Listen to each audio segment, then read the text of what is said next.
할렐루야. 여러분, 오늘은 우리 찬송을 한 장 하고 하면 어떨까요? 지금 제가 앉아 있는데 여기 우리 스피커에 나오는 그 참 아름다워라 있죠? 478장인데 이 가사가 우리가 그냥 한국말로 번역된 가사와는 조금 뉘앙스가 다르면서 굉장히 강하고 힘 있는 찬송입니다. 우리는 참 아름다워라 주님의 세계는 이라고 되어 있는데, 제가 기억하는 영어 성경, 영어 찬송 처음에는 This is my father's world. 이 세상은 내 아버지의 세상이다. 이제 이렇게 진행되면서, 이게 보통 우리가 야외 예배 가면 많이 부르죠. 우리 뭐 보통 어디 야외 예배 가면 이걸 부르는데, 사실은 이 참 아름다워라, 이제 제가 나중에 한번 가서 영어 가사를 한번 소개를 해드릴게요. 이거는 이 세상을 보면서 자연의 아름다움을 보지만 사실은 아직 전쟁은 끝나지 않았다. 어떤 전쟁? 하나님의 주권을 방해하고 회방하려는 사탄 세력과의 전쟁은 아직 끝나지 않았다. 그러나 우리는 반드시 승리할 것이다.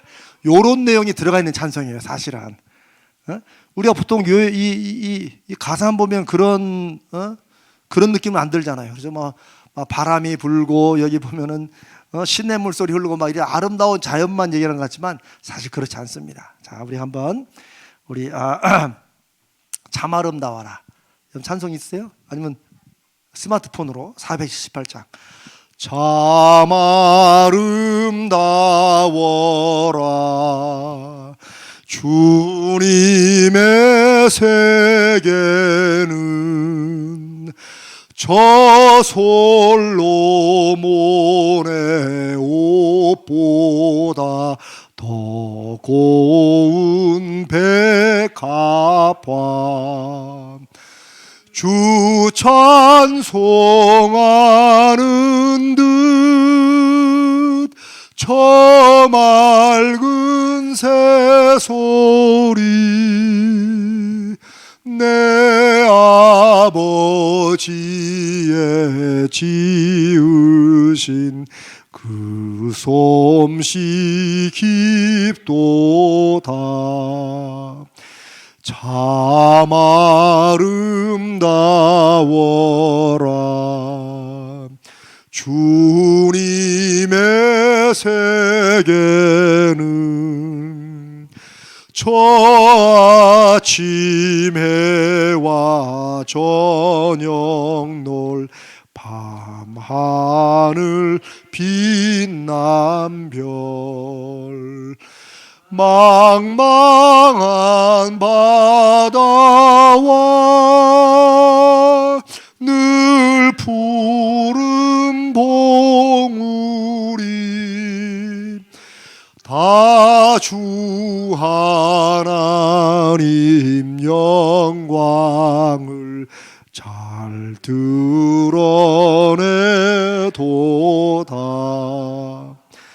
참 아름다워라 주님의 세계는 저 산에 부는 바람과 잔잔한 시냇물 그 소리 가운데 주음성 들리니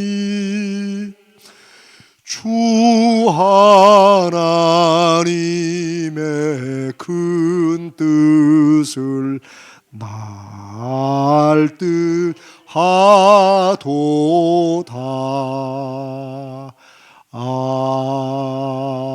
아멘. 우리 기도합니다. 주님, 이 세상은 코로나19로 말미암아 힘들고 여러 가지 들리는 소식마다 어둡고 암울할지라도 주님이 주관하시고 주님이 이끌어 가시고 주님이 주인 되시는 이 세상은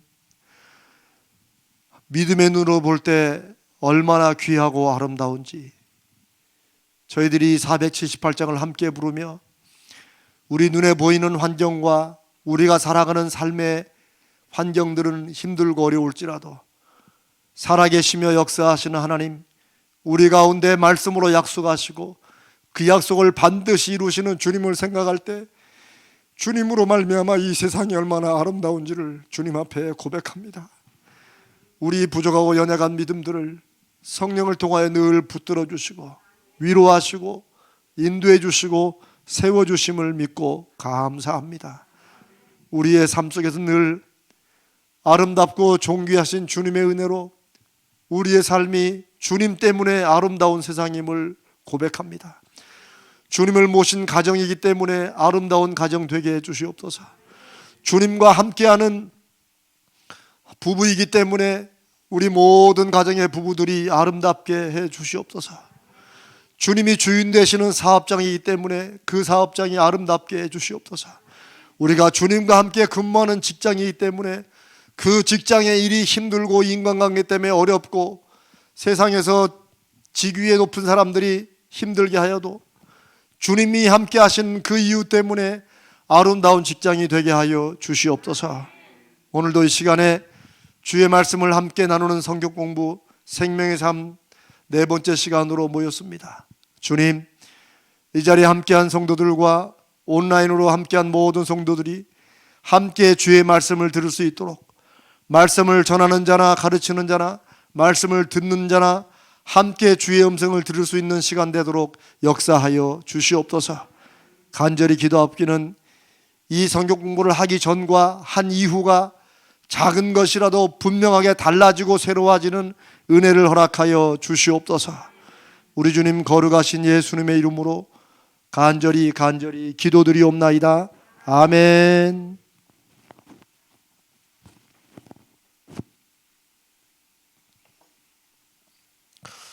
자, 요즘에 제가 또 기도하는 것 중에 하나가 하나님, 말씀 설교든지 성경 공부든지 그 다음에 제가 뭐라고 기도하겠어요?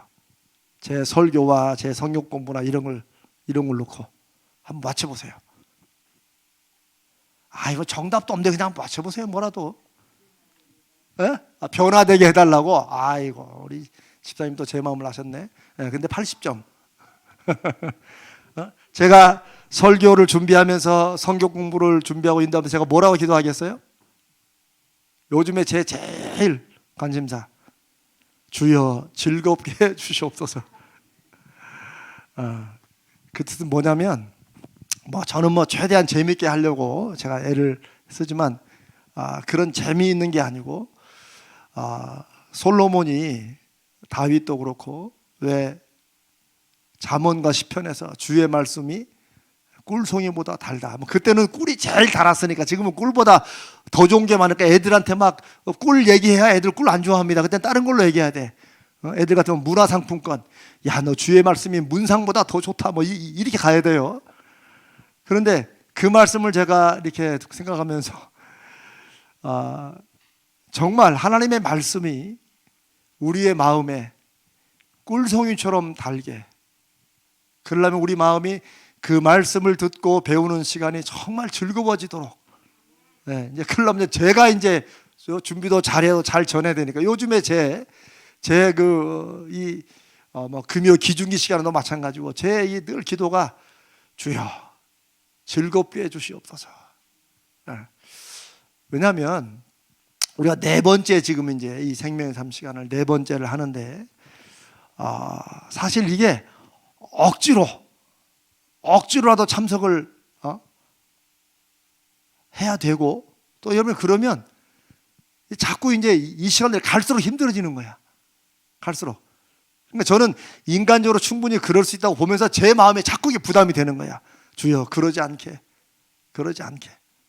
그래도 이 말씀 시간에 함께 참여할 때는 힘들었는데 그래도 하는 중에라도 우리가 다 각자에게 주시는 하나님의 음성과 말씀을 듣게 해 주시옵소서.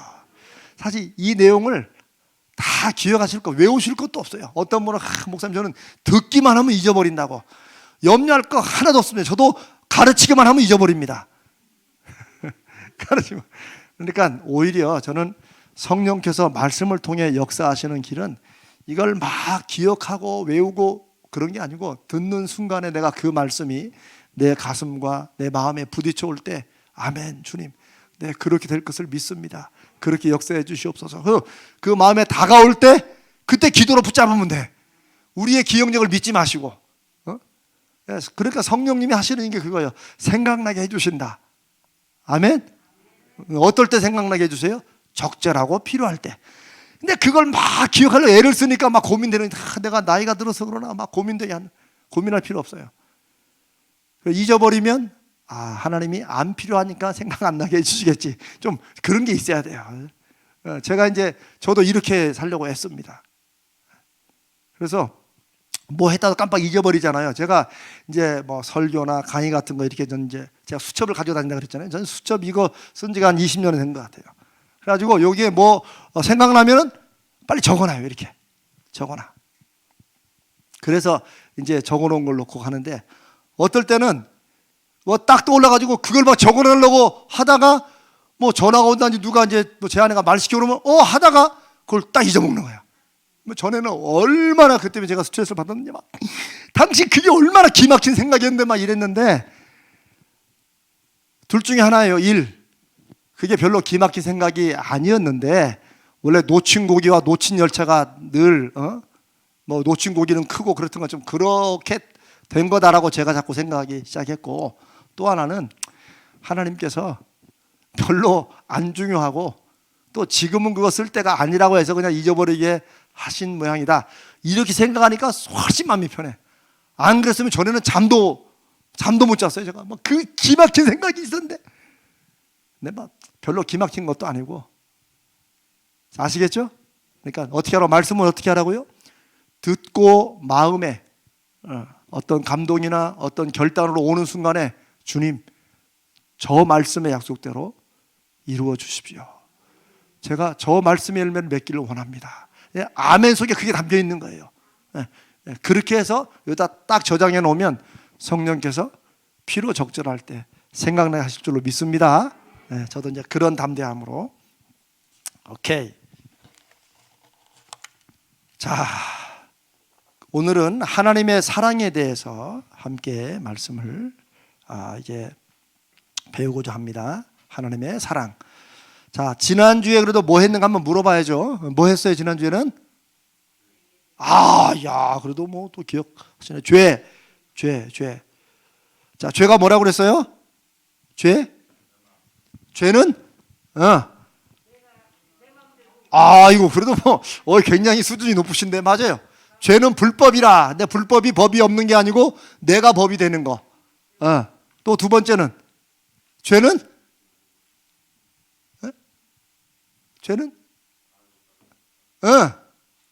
알고도 행하지 않는 게 뭐예요? 그게? 내 장래를. 그 말씀의 핵심은 알고도 안 한다. 알고도 안 하는 게 얼마나 많아요, 우리가. 그러면 맨날 눌려야 돼. 그게 아니고, 내 장래를 내가 마치 쥐고 있는 것처럼, 내가 내 장래를 아는 것처럼, 이렇게 하는 게 죄다. 왜? 내 인생은 어디 달렸어요? 하나님의 손길에 달려있다. 세 번째는, 믿음으로 하지 않는 게 죄다. 근데 그 믿음이 뭐예요? 확신. 그거는 성령의 역사하심. 그렇죠? 성령께서 내 마음에 그거를 딱 찔림을 주셨는데 특히 먹는 거 가지고 그랬죠. 제사 음식 가지고. 그거는 각자에게 역사하시는 성령님의 분명하신 은혜와 능력이 있다는 걸 믿기 때문에 어떤 개인적인 원칙을 정하는 게 아니라 누가? 각자가 성령님의 인도하심에 따라 내가 할 수도 있고 안 할 수도 있고 이 사람이 하는 거를 이 사람은 안 할 수 있는데 왜 안 하냐? 교회가 통일돼야지. 교회는 그런 걸로 통일하는 거 아닙니다. 교회는 성령께서 각자의 역사하심에 따라가 있다. 이게 특별히 이제 세 번째 성령의 일하심에 관해서는 우리가 나중에 또 성령에 대해서 말씀 배울 때 해야 됩니다. 근데 이게 굉장히 중요하고 또 쉽지 않은 일이고 그러면서 우리가 꼭 해야 될 거예요. 여기서 나오는 게 은사라는 거예요. 은사, 달란트, 탤런트, 우리의 재능 이런 거. 교회는 철저하게 은사 중심으로 움직일 때 하나님의 역사하심과 일하심이 나타납니다. 그런데 그 은사를 주시고 활용하시고 이끌어 가시는 분이 누구시냐? 성령님의, 하나님 다 맞아요. 특별히 성령께서 이끌어 가신다. 하나님의 나타나심, 성령님의 나타나심이 보이는 거, 그게 그 사람에게 하나님 주신 은사예요. 요건 나중에. 근데 저는 굉장히 이제 나중에 은사론도 한번 여러분하고 또 같이 나누고 하여튼 뭐 하겠는데, 우리 가자제일교회가 하나님의 능력과 은혜의 도구로 정말 쓰임받는 모습이 막 우리가 확확 느껴지게 이렇게 하려면 우리가 은사 중심으로 가야 돼요. 은사. 그러면 이 중에 혹시 걱정하시는 분, 저 인터넷으로 하시는 분 계실지 몰라요? 나는 은사가 없는데? 은사가 없는 사람이, 그러면 제가 이런 설명을 하는 거 보면 은사가 없는 사람이 있을까요, 없을까요? 성도들 중에 은사가 없는, 나는 은사가 하나도 없습니다. 있을까요, 없을까요? 다 있어. 다 있어야 돼. 최소한 두 가지야. 한 가지도 아니야. 최소한 두 가지, 세 가지 다 있어요. 다. 그리고 은사는 점점 개발되고 확장된다. 요건 이제 나중에. 그런데 우리가 죄에 있어서는 아까 말한 그 세 가지를 그냥 한마디로 같이 공통적으로 묶으면, 죄는 하나님 없이 살아보려는 거, 하나님 빼고 내가 해보려는 거, 요게 죄예요.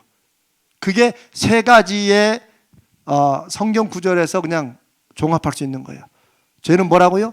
하나님 없이 해보려는 거, 하나님 빼고 내가 해보려는 거, 요게 다 죄다, 핵심이다. 그게 지난주에 말씀입니다. 우리가 그 신앙생활에서 제일 중요한 거 얘기하면서, 우리가 예수님께서 신앙생활에 성경에 이건 요약이다, 성경 가르침의 요약이다 하면서 중요한 것이 있다고 그랬죠. 그게 뭐라고 했어요? 하나님을 사랑하는 거, 또 그와 같이 이웃을 사랑하는 거. 근데 요게 두 개라고 그랬어요, 하나라고 그랬어요? 하나. 이거는 결국 하나님을 사랑하고 그와 똑같이 이웃을 사랑하는 거. 그래서 내가 이렇게는 되는데 요거는 안 된다고 그랬죠. 그래서 제가 지난번에 한번 물어보니까 한 분은 목사님 이거죠, 이거. 그래서 제가 여기 참석을 했구나. 그래서 제가 옆에 분에게 이거예요, 이거예요. 그때 이분이 그러면 저는 이제 그때 말은 안 했어요. 그냥 네 그러시면 성경 공부 안 들었구나. 이렇게 이런 게 몇 가지 나옵니다. 그런데 하나님을 사랑하는 것, 동시에 이웃을 사랑하는 것, 이게 신앙생활에 가장 중요한 것이 뭐예요? 하나님과의 바른 관계를 세우는 거다. 하나님과의 관계가 바로 쓰면 이웃과의 관계로 나와야 돼. 나올 수밖에 없어. 그게 하나님이 만드신 우리 인생의 법칙이에요. 이제 우리가 그런 것을 설교를 통해서나 이런 성경을 통해서 자꾸 확인하고 배워가고 연습하는 거예요. 자, 여기까지 기억하시죠? 오늘은 하나님의 사랑에 대해서 이사야서 59장 1절 2절을 먼저 봅니다. 우리는 이사야 59장에 나오는 말씀을 중심으로 하나님의 사랑에 대해서 우리가 한번 생각해 봅니다. 이사야 59장. 자, 우리 한번 같이 한번 읽어봅니다. 다 찾으셨어요? 네. 자, 저는 새 번역 성경으로 읽습니다. 한번 같이 한번 읽습니다. 시작. 주님의 손이 짧아서 구원하지 못하시는 것도 아니고 주님의 귀가 어두워서 듣지 못하시는 것도 아니다. 오직 너희 죄악이 너희와 너희 하나님 사이를 갈라놓았고 너희의 죄 때문에 주님께서 너희에게서 얼굴을 돌리셔서 너희의 말을 듣지 않으실 뿐이다. 아멘. 자, 이사야라는 사람을 잠깐 소개하겠습니다. 여러분 뭐 다 아는 거지만 제가 이 생명의 삶 시간에는 신앙생활을 처음 하는 것처럼 제가 그렇게 간주하고 한다고 그랬죠. 자, 이사야니까 이씨겠죠. 성은 이씨요, 이름은 사야. 아닙니다. 예수님 오시기 700년 전에 살았고 활동했던 선지자입니다. 700년 전에. 자, 그런데 이사야가 이제 예수님을 예언한 게 60장까지, 이사야에서 60장까지 있어요. 굉장히 길죠. 그런데 구약 성경을 특별히 예언서 아니면 저기 창세기부터 이렇게 쭉 소위 이제 구속사적인 관점이라고 그래요. 좀 어려운 말로 하나님이 구원하시기 위한 구원을 중심으로 역사를 끌어가신다. 그리고 그런 관점에서 구원을 이루시기 위한 역사적인 관점으로 성경을 쭉 보는 것을 이제 구속사적인 관점, 구원사적인 관점이라고 그래요. 그런데 그런 관점으로 구약을 쭉 읽어보면 약간 조금 뭔가 완성되지 못한, 그렇다고 이게 별로 중요하지 않은 게 아니고 그런 면에서 미완성 교향곡, 그런 미완성 교향곡 들어보셨어요? 근데 저는 아무리 들어도 이게 왜 미완성인지를 모르겠어. 끝날 때까지 다. 근데 음악을 아는 분들은 그게 미완성이라고 하더라고요. 1악장이 3악장, 4악장으로 가야 되는데 끝났다고 하는데요. 저는 중간중간 들으니까 좋기만 하더라고요.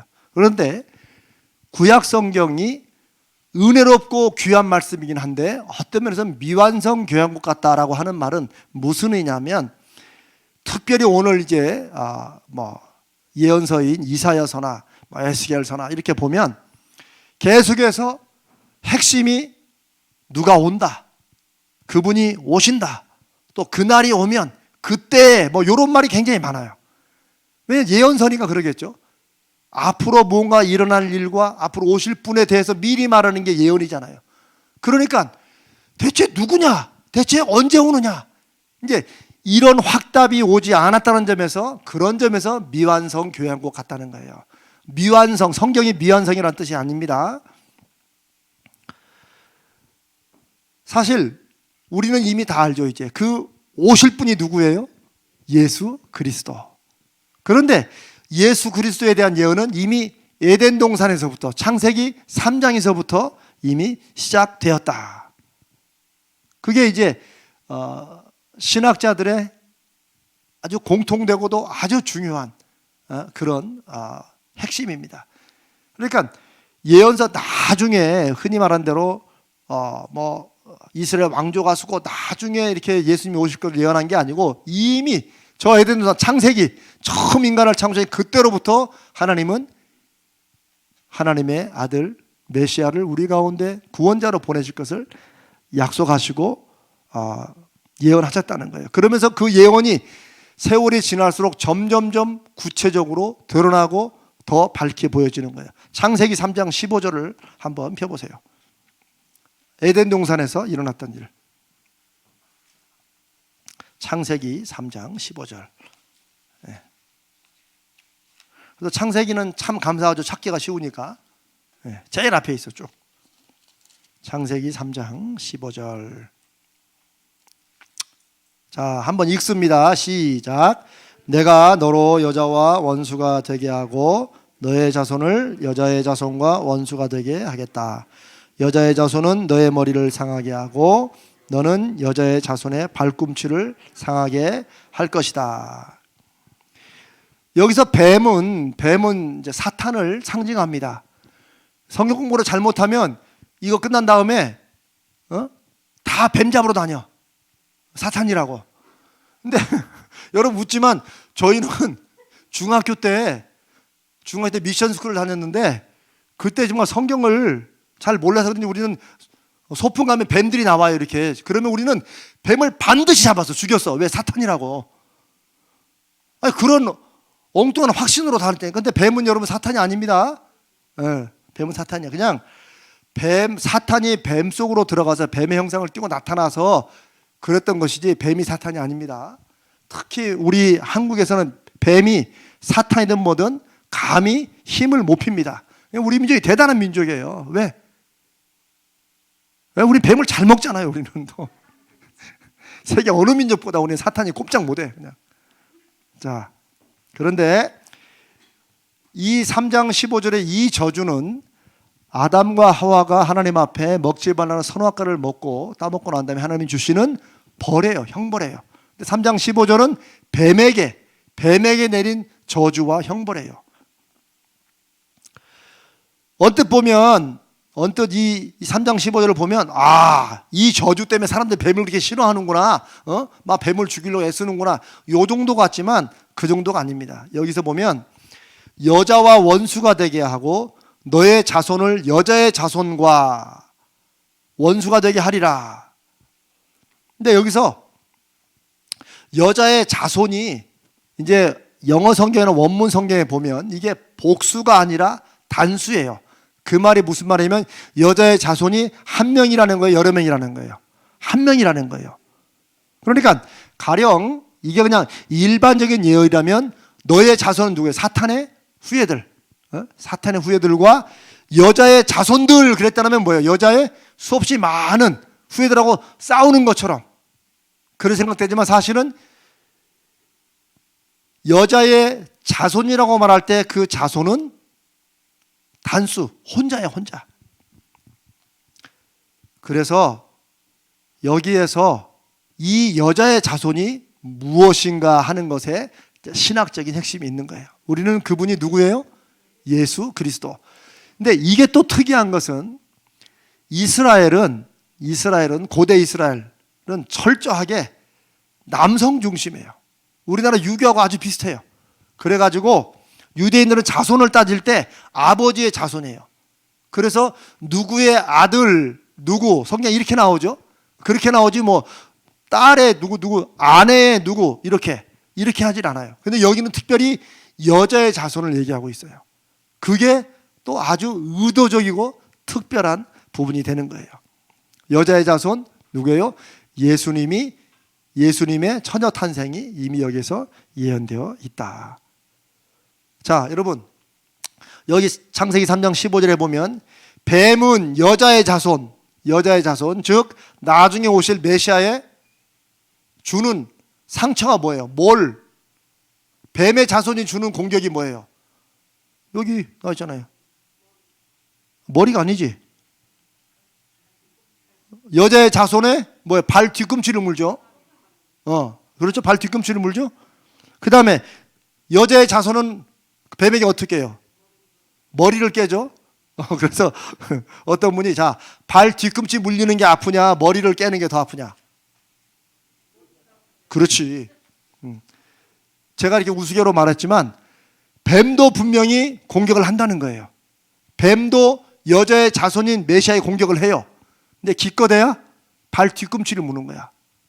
또 어떤 분 여기서 상상을 해요. 그래도 목사님 독사한테 물리면 한 방에 가지 않습니까? 그렇게 가는 건 상상을 너무 한 거야. 성경의 의미는 그런 게 아니에요. 발 뒤꿈치를 무는 공격이 세겠어요? 발 뒤꿈치를 물었는데 그냥 발로 밟혀서 대가리가 깨지는 게 더 무서운 공격이겠어요. 당연히 머리가 깨지는 거죠. 그런데 이게 예수님의 십자가의 사건에서 그대로 예언이 성취가 돼요. 어떻게? 우리가 왜 지난번에 부활절 때 다음에 그 전에 종려줄 때 말씀을 나눴잖아요.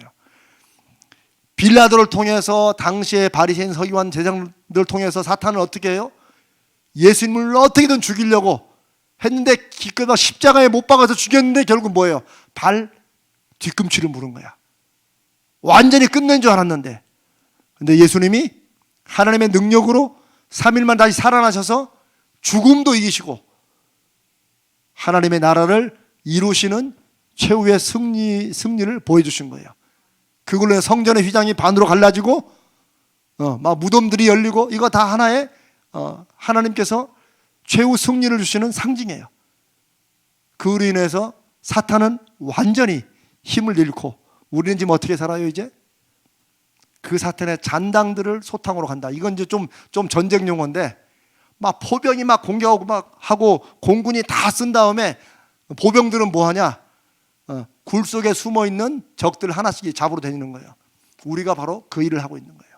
우리는 지금 사탄의 막 큰 세력과 막 일장 대전을 하는 것처럼 막 그렇게 생각하지만 아니에요. 이미 승리는 다 끝났고 승리는 선포되었고 이미 예수님의 죽으심과 부활로 우리는 2000년 동안 뭐 하고 있는 거예요? 숨어있는 잔당들을 잡아 다니는데 적을 너무 크게 생각하니까 우리가 쫄아가지고 전쟁에 질 것처럼 착각할 때가 있다는 거예요. 아닙니다. 이미 전쟁은 끝났고 예수님은 승리하셨고 우리는 주님이 오시기를 기다리면서 잔당들을 소탕하는 거다. 그러니까 너무 겁내지 말자. 너무 두려워하지 말자. 아멘? 오케이. 자, 지금 제가 이제 이 이사야의 이 예언의 말씀이 저 창세기 지금 우리 3장 15절부터 쭉 예언으로 왔는데, 그 예언만 된 것으로 끝나면 아무런 의미가 없어요. 예언은 어떻게 될 때 의미가 있어요? 그대로 이루어질 때, 성취될 때. 그래서 구약 성경에서 그렇게 그분이 오신다, 그 다음에 그때가 온다라고 했던 것이 언제? 신약 시대에 딱 돌아서면서 예수님이 처녀의 몸에서 잉태되어 탄생하시면서 임마누엘, 우리와 함께 하시는 하나님으로 이미 완성이 되었고 성취가 되었습니다. 신기한 건 많은 학자들이나 대부분 사람들이 성경을 하나님의 말씀이라고 인정할 수밖에 없는 이유는 여러 가지가 이유가 있겠지만, 그 중에 아주 중요한 게 예언에 대한 성취 때문에 그래요. 예언의 성취. 이게 굉장히 중요합니다. 구약 성경만 봐도 구약 성경은 이제 39권이죠. 39권. 그런데 구약 성경의 저자들을 쭉 보면 거의 한 40명 정도 돼요. 40명이 조금 못 돼요. 40여 명. 모세오경은 모세가 쓴 걸로, 그 다음에 다른 성경을 이렇게 쭉 하면 한 40여 명. 근데 이 구약 성경이 완성된 이 기간이 1000년이에요. 거의 1000년. 그러니까 이제 이런 이제 성경의 이제 이 기록과 이런 부분을 공부를 안 하면 그냥 누가 성경이 몇 년 사이에 막 모여가지고 막 계속 누가 연결을 하다가 막 쓴 것처럼 생각되는데 아니에요. 이 기록이 적어도 1000년 동안의 기록인데, 1000년 동안에 사람들이 서로 알았을까요? 몰랐을까요? 당연히 모르죠. 1000년인데 어떻게 알아? 우리가 지금 또 임진왜란도 지금 몇 년 전이야? 임진왜란이? 하여튼 자, 그런데 서로 모르는 40여 명의 사람들이 1000년 동안 가까운 서로 기록을, 그리고 여러분이 이게 창세기가 또 그 다음 사람이 전해져가지고 이번 내 차례구나, 창세기 쭉 읽어보고 그 다음에 공부, 이렇게 쓴 게 아니에요. 이게 문서들이 각자 옛날에 74년도인가 그 양피지 동굴에서 발견되는데 이게 두루마리가 각자 흩어다닌 거예요, 이게. 그러니까 지금처럼 인쇄술이 발달해가지고 우리가 누구의 소설을 한 번에 읽고 저 영국이나 저 아프리카의 유명한 소설가 문학상을 봤다 그러면 여기 또 금방 번역되어 나오잖아요. 그래가지고 우리 내용을 다 알잖아요. 그런 식으로 우리가 지금 이런 시대에 살고 있기 때문에 그런 거 좀 생각하지만 아니에요. 1000년 동안에 이사야가 말로 예언했지 이거를 누가 기록해가지고 그 다음에 이거 막 공부하고 가르치고 그래서 그 다음 사람이 알고 있고 이런 상황이 아니에요. 제가 이걸 왜 강조하냐면 40여 명에 걸친 구약 성경의 저자들에 의해서 1000년 동안 기록되었는데 이게 내용이 계속 일치되어 흐른다는 거예요. 그걸 공부해서 받아 쓴 것도 아닌데 그분이 오신다. 오실 분은 어떤 모습이고 어떻게 될 것이라고 하는, 적어도 예수 그리스도에 관한 예언들이 1000년 동안의 40명을 통해서 쭉 기록된 내용들이 하나로 일치한다는 거예요, 이게. 그리고 나중에 구약 성경을 이제 정경으로 정할 때도 그 점을 핵심으로 봤어요. 일치되지 않은 것들은 다 뺐어요. 그래서 그걸 이제 구약의 외경이라고 또 하죠. 캐톨릭에서는 외경도 성경의 또 하나로 또 봐요, 또 그러고. 자, 그건 또 나중에 하고. 한번 보세요. 1000년 동안에 40여 명이 각자 시대에서 전혀 다르게 살았는데도 불구하고 내용을 보니까 이게 내용이 일괄되게 흐르면서 중심이 딱 맞는다. 이게 가능하겠어요? 이게 가능한 일이겠어요? 불가능하죠. 더군다나 구약 성경의 저자는 거기 왕도 있어요. 누구? 다윗, 솔로몬도 있고. 그러나 노예도 있어요. 농부도 있고. 아모스도 농부였어요. 아모스 선지자도. 또 우리로 말하면 제사장 집안, 목회자 집안도 있었고. 이 배경이 전혀 다른 사람들이 무언가를 이루기 위해서 같이 의논하고 쓴 게 아닌데도 이게 다 맞았다.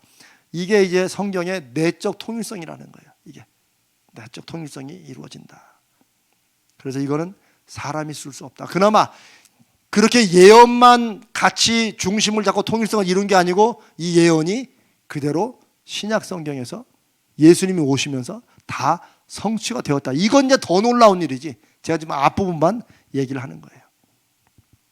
그래서 구약에 보면 1000년 동안 오신다, 오신다, 믿어라, 오신다, 오신다. 신약에 딱 들어오면 오셨다. 이거예요. 오셨다. 그래서 마태복음 1장 1절에 아브라함과 다윗의 손 예수 그리스도 세계라. 아브라함이 이삭을 낳고 이삭은 야곱을 낳고 야곱은 유다를 낳고 유다는 베레스와 세라를 낳고.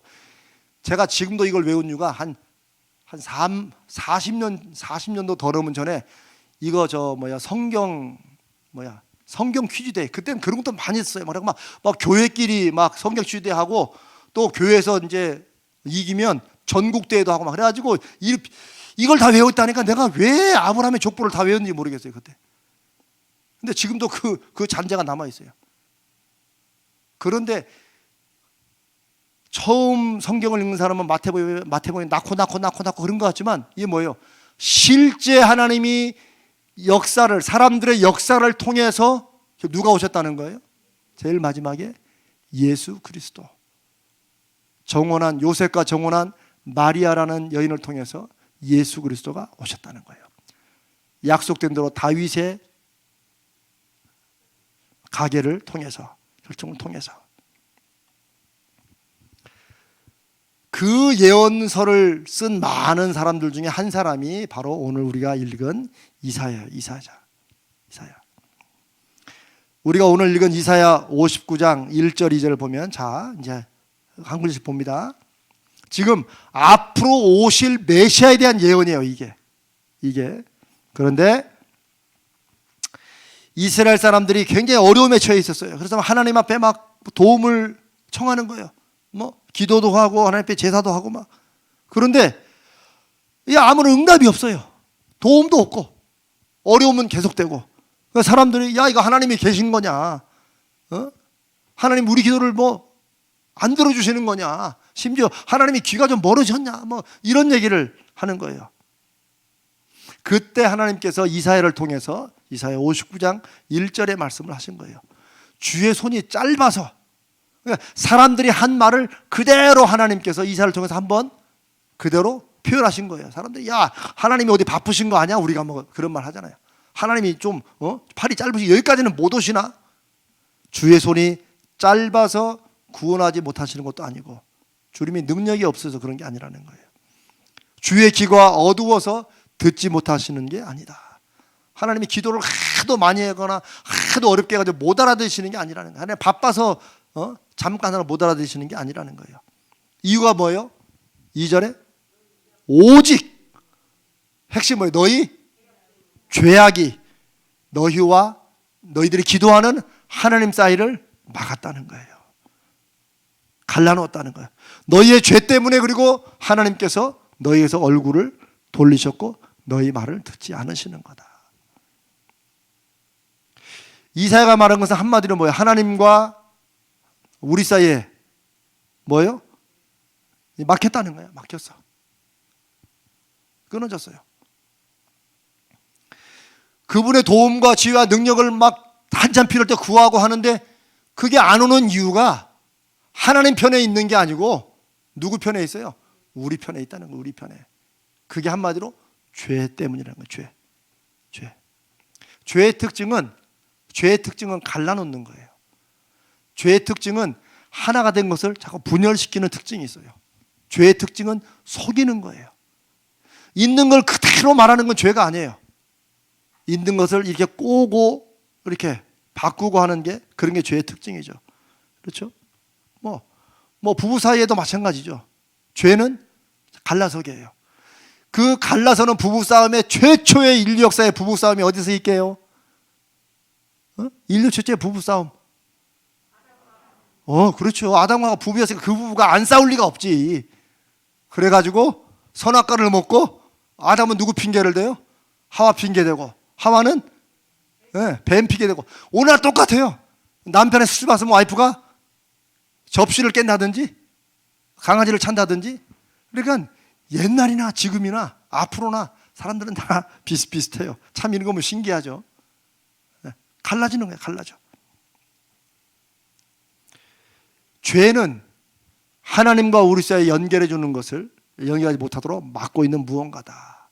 하나님 우리에게 아무리 어떻게 보면 주신다고 해도 못 받아.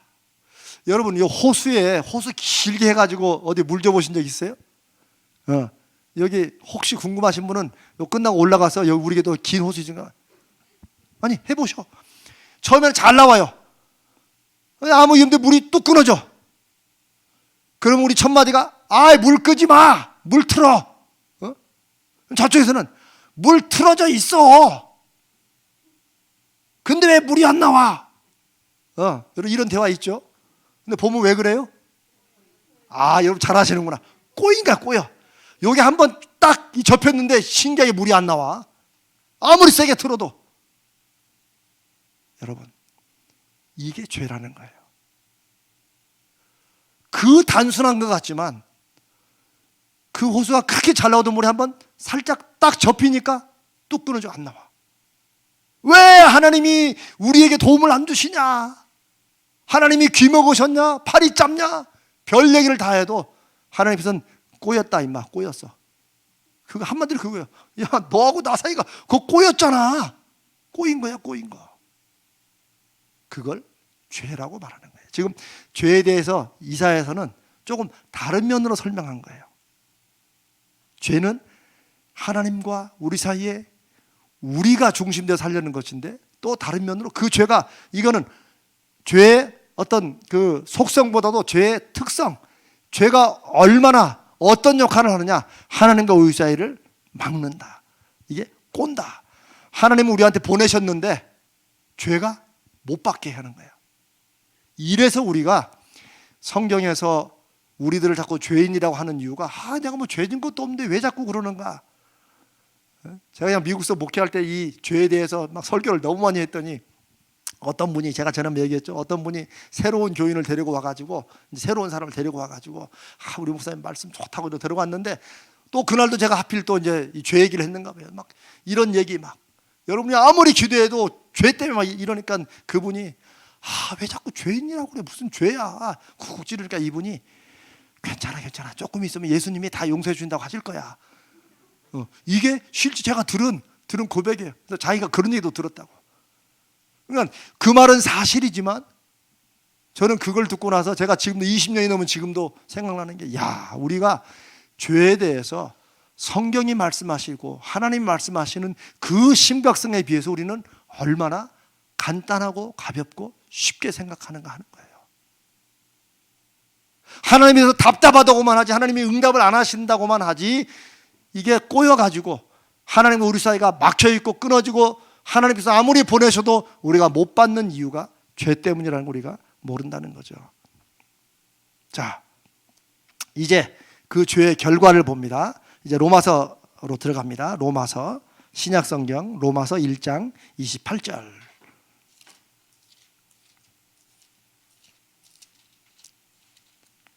로마서 1장 28절 찾으셨습니까? 자, 인터넷으로 보시는 분들도 지난주에 또 한 45나도 끊어졌다고 그러는데, 주님께서 자, 끊으시면 또 그러는지 하시고, 자,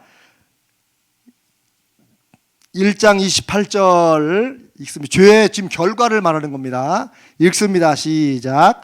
사람들이 하나님을 인정하기를 싫어하므로 하나님께서는 사람들을 해서는 안 될 일들을 하게 타락한 마음의 자리에 내버려 두셨습니다. 혹시 성경을 읽으신다, 목사님 저 성경 읽으면 너무 어렵고 이게 졸리기만 하고 이런 분들이 있으면 걱정하실 거 없습니다. 표준 세번역이나 이렇게 쉬운 말로 번역된 걸 사서 보세요. 막 성경은 어렵게 읽어야지 그게 은혜가 된다, 그러실 거 없습니다. 그거 여러분이 스스로 힘들게 하는 거예요.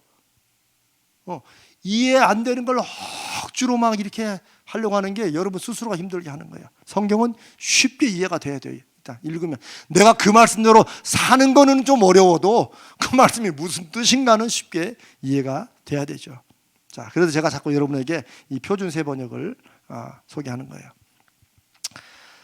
자, 하나님께서 인간을 창조하실 때 일은 사실은 뭐 성경에 나와 있는 그 내용만으로 제가 이제 말씀을 드리는 거기 때문에 사실 하나님이 사람을 창조하신 이건 어떻게 보면 좀 신비입니다.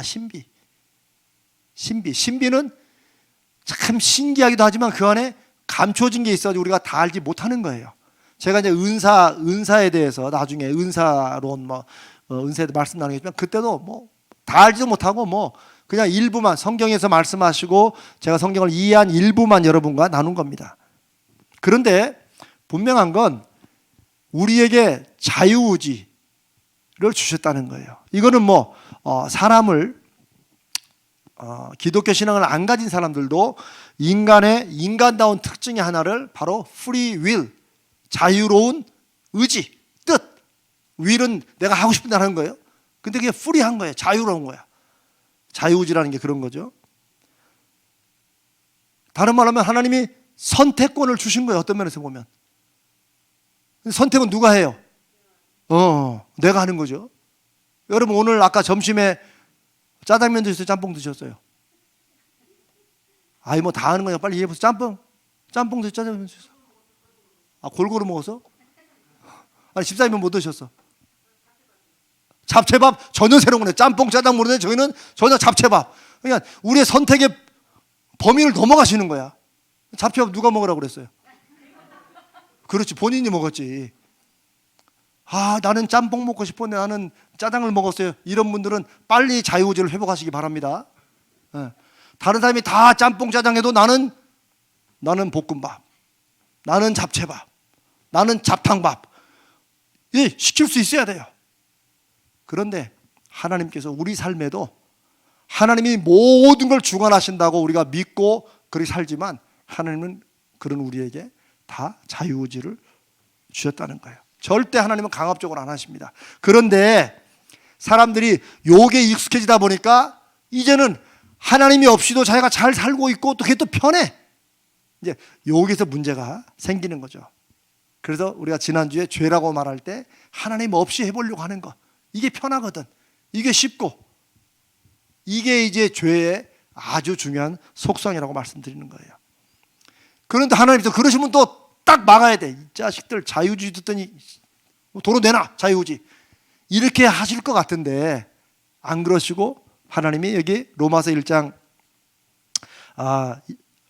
28절에 보니까 뭐예요? 하나님께서는 어떻게 했어요? 사람들에게 그대로 그래? 그럼 니들끼리 한번 살아봐라. 그럼 니 뜻대로 해봐라. 이게 28장이에요. 하나님이 사람들이 하나님을 인정하기를 싫어하므로 하나님께서 사람들을 그냥 내버려 두었다. 근데 내버려 둔 결과가 하나님이 없으면 더 신나고 막 인생이 확확 풀릴 줄 알았는데 그 결과로 생긴 것이 바로 29절에서 31절이에요. 지금 28절은 죄, 하나님 없이 살겠다고 하는 것, 우리가 지난주에 말한 것, 그것을 한 번 더 요약한 거고, 그렇게 자기들 멋대로 한번 살아보겠다고 해서 하나님이 그냥 그래 그러면 한번 해봐. 니들끼리 한번 살아봐. 그러면 그래 멋대로 한번 해봐. 한 그 결과가 29절로 31절입니다. 이게 죄의 결과예요. 우리가 하나님 없이 멋대로 살아본 결과예요. 한번 읽어볼까요? 29절로 31절 시작. 크게 사람들은 온갖 불의와 악행과 탐욕과 악의로 가득 차 있으며 시기와 살이와 분쟁과 사기와 저기로 가득 차 있으며 수군거리는 자요, 중상하는 자요, 하나님을 미워하는 자요, 불손한 자요, 오만한 자요, 자랑하는 자요, 악을 꾸미는 모략꾼이요, 부모를 거역하는 자요, 우매한 자요, 신이 갚는 자요, 무정한 자요, 무자비한 자입니다. 이 결과가 좋습니까? 안 좋습니까? 살벌하죠? 네. 성경은 우리에게 지금 뭘 말씀하시느냐? 인류 역사에서 소위 인문주의, 문예부흥이 일어날 때 프랑스로부터 대영로부터 시작된 문예주의의 핵심 뭐냐면 이제 종교로부터 자유로워지고 싶다는 거예요. 종교로부터 자유는 해야 됩니다. 왜냐하면 예전에 구캐톨릭에서 종교 시스템으로 사람들을 다 밑으로 뒀어요. 하나님이 원하시는 대로 성도들을 이끌고 가는 게 아니고 하나님이 원하신 것을 빙자해서 자기들 소위 교권을 잡은 사람들, 예수님 당시에 똑같아요. 그때도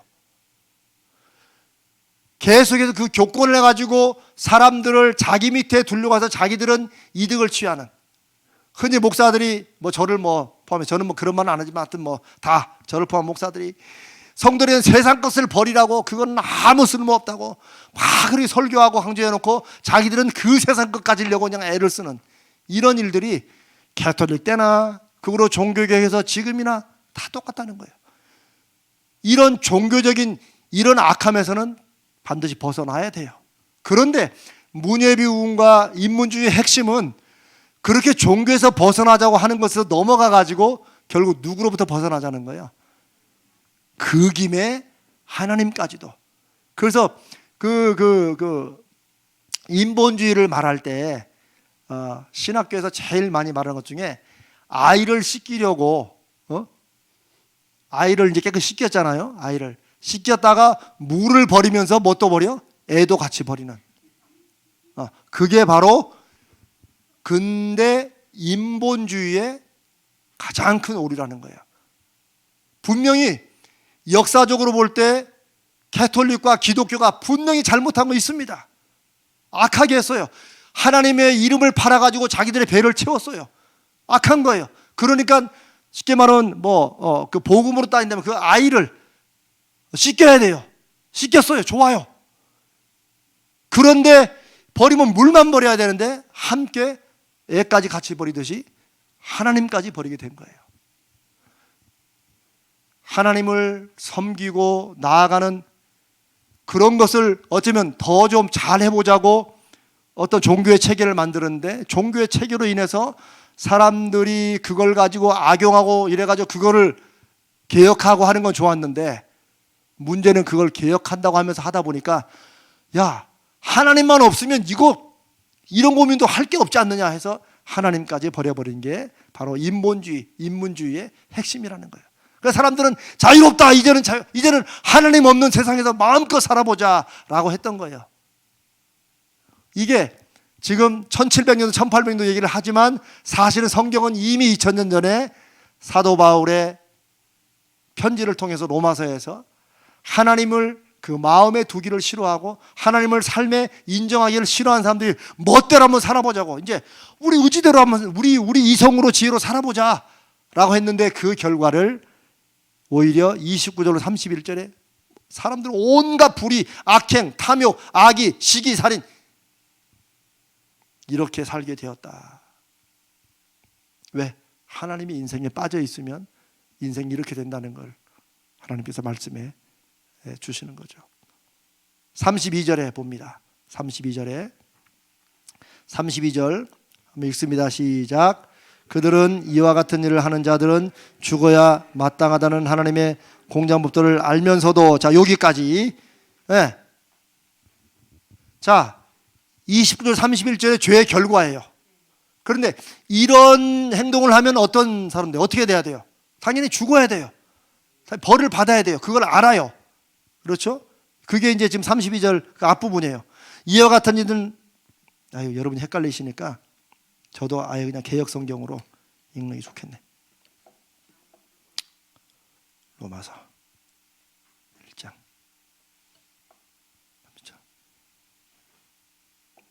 32절에 그들이 이 같은 일을 행하는 자는 사형에 해당한다고 하나님께서 정하시면 알고도 사람들은 자기 안에 뭐가 있어요? 다 양심이 있어요. 양심이라는 게 있어요. 하나님께서 주신 거예요. 양심은 사람마다 또 이게 기준이 좀 달라요. 어떤 사람은 양심에 찔리는데 어떤 사람은 안 찔리죠. 이것도 이제 신학의 아주 중요한 주제 중에 하나예요.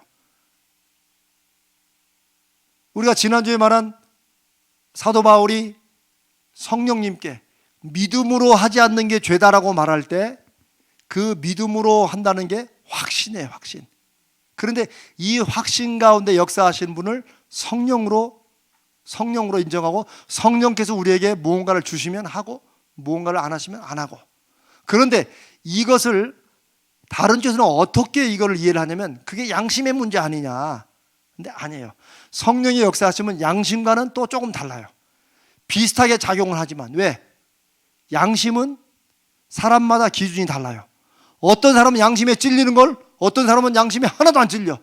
남들 볼 때 야, 너 근데 인간이 기본적으로 어떻게 그렇게 하냐? 너 양심도 없냐? 그런데 뭐 그게 뭐가 어때서? 이게 양심의 한계예요.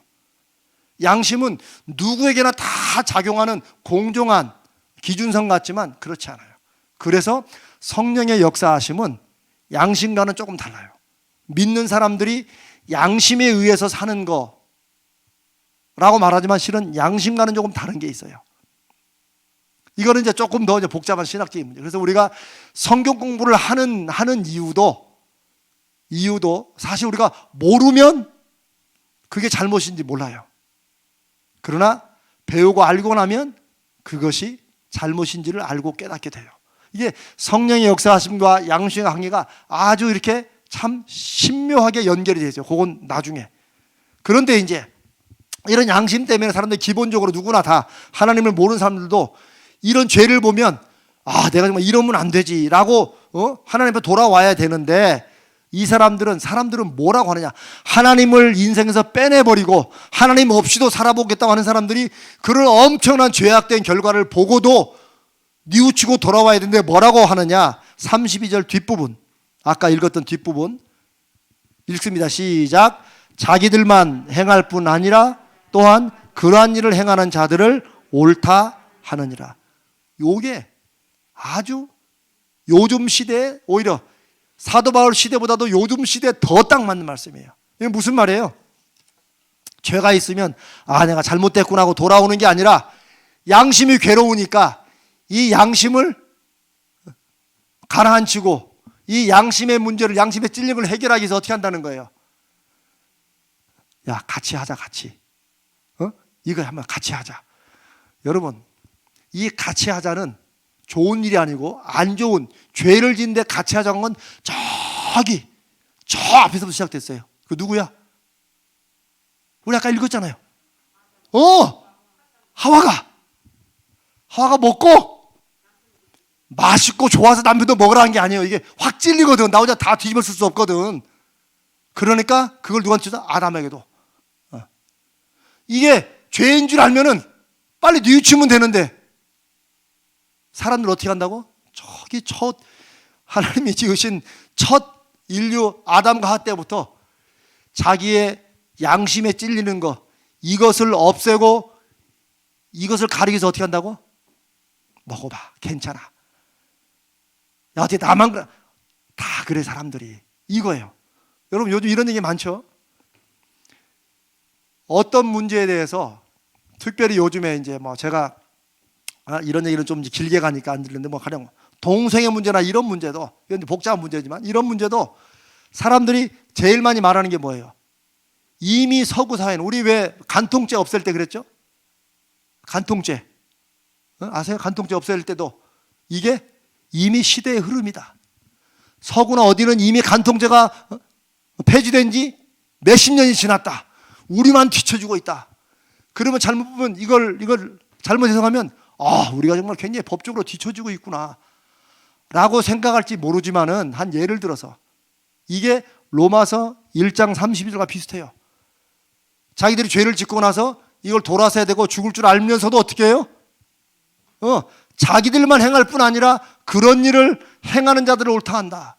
무슨 말이냐면 이거 우리만 한 게 아니라 다 지금 이게 시대의 흐름이라니까. 이렇게 간다는 거예요.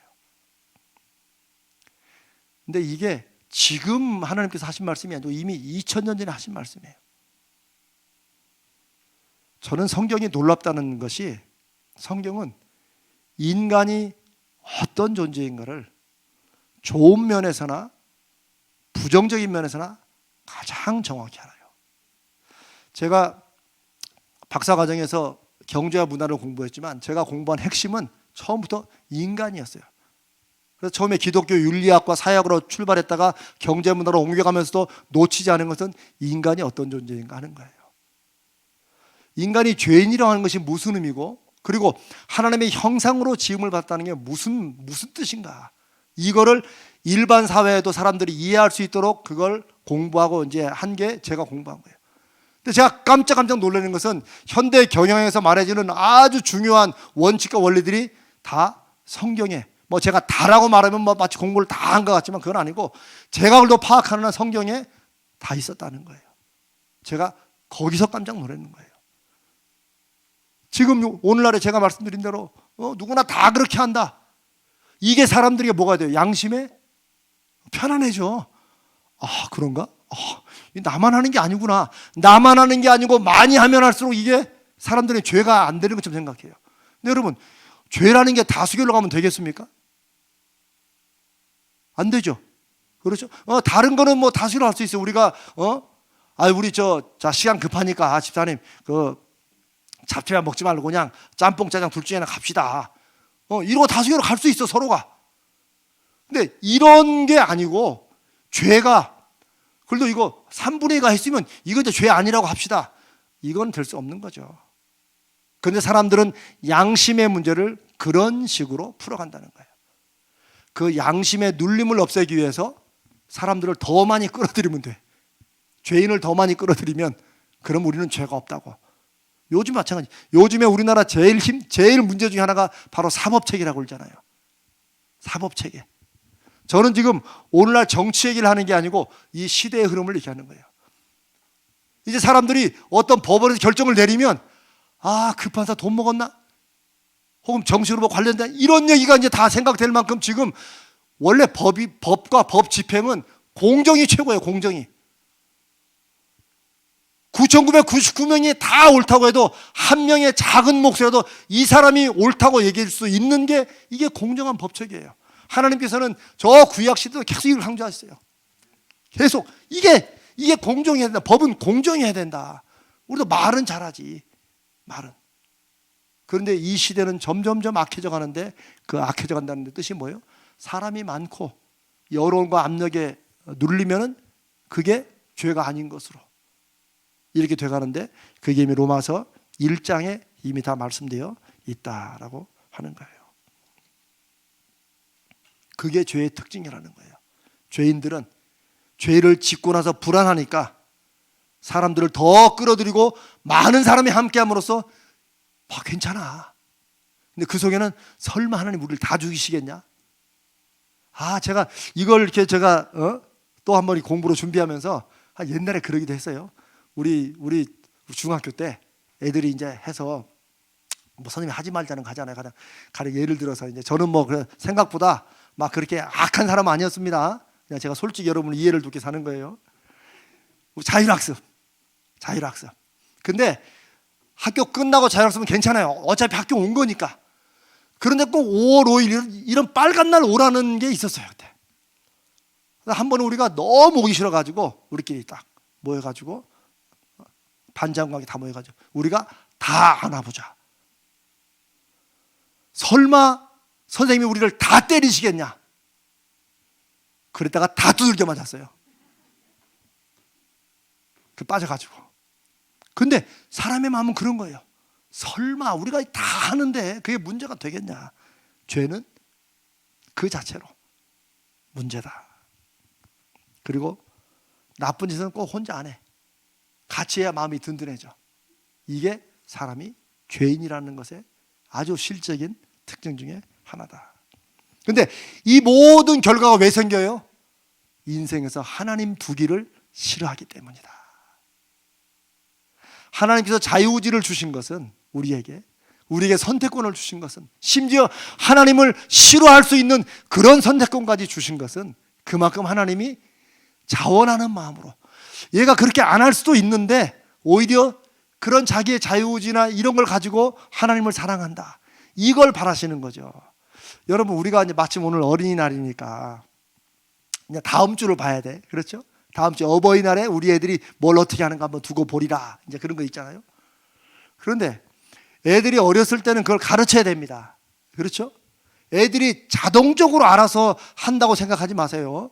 좀 이런 말은 좀 그렇긴 하지만 애들도 다 그 안에 다 죄성이 다 있습니다. 요것들이 좀 컸다고 머리를 굴리는 거 보면 기막힙니다. 정말 우리를 넘어서요. 그런데 처음엔 가르쳐야 돼요. 야, 어버이날에는 너 엄마 아빠가 어차피 용돈 주지 않냐. 너 그중에 일부라도 해가지고 하다못해 카네이션 종이떼기라도 하나 너 사와야지. 너 오늘 엄마 아빠 결혼기념일인데 뭐 하나 이렇게 가르쳐야 돼. 이걸 가르쳐요.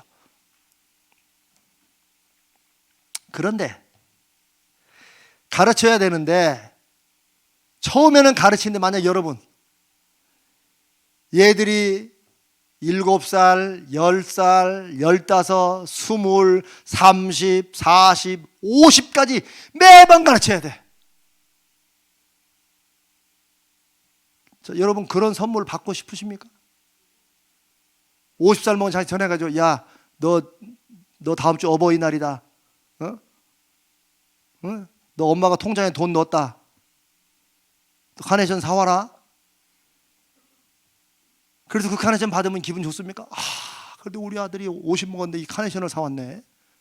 우리 중에 아무도 그런 걸 원하는 사람 없습니다. 제가 이 말씀을 왜 드리냐면 우리도 아이가 어릴 때는 그리고 가르쳐가지고 그 어린애가 또 뭘 준다고 할 때 다 내 주머니에서 나가가지고 돌아서 나한테 온 거지만 그래도 기뻐. 그렇게 하는 이유는 뭐예요? 그렇게 배우라고. 근데 얘가 그냥 10살, 20살, 30살 또 계속 줘야 되면 이놈 뭐 잘못된 거지. 우리도 그렇게는 안 한다는 거예요.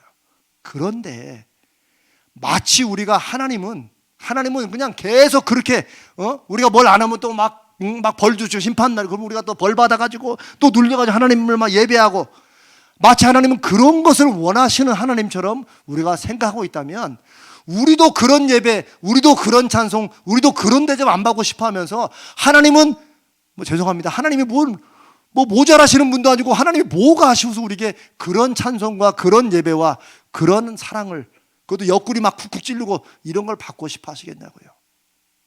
저는 그래서 이 복음서에 보면 예수님께서 하나님과 우리와의 관계, 하나님이 우리를 얼마나 사랑하시는지 이런 것을 부모와 자식 간의 관계로 예수님 말씀하시잖아요.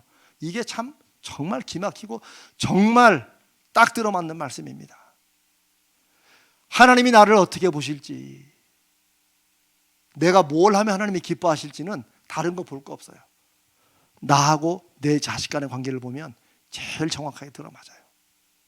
하나님은 자유의지를 주실 때 이거 학자들은 이거 복잡하게 설명해요. 막 자유의지와 하나님의 섭리, 하나님의 경륜이 충돌하냐 아니냐 그럴 거 없어요. 그냥 자기하고 자식 간의 관계를 보면 돼. 우리가 자식에게 이제 네가 알아서 해.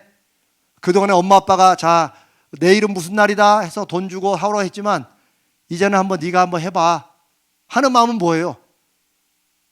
얘가 지가 엄마 아빠를 사랑하고 그 은혜가 고마워서 지가 뭐라도 선물은 내가 돈 줄 때보다 더 하찮은 게 왔어. 자식 용돈을 다 쓰고 그거밖에 안 왔나? 그래도 지가 어떻게 또 그 날짜를 또 기억하고 와가지고 하다못해 시들은 카네이션을 하나 내밀면 여러분 그게 가슴을 뭉클하게 하지 않던가요?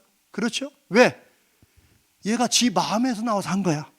내가 이제 더 이상 시키지도 않았어.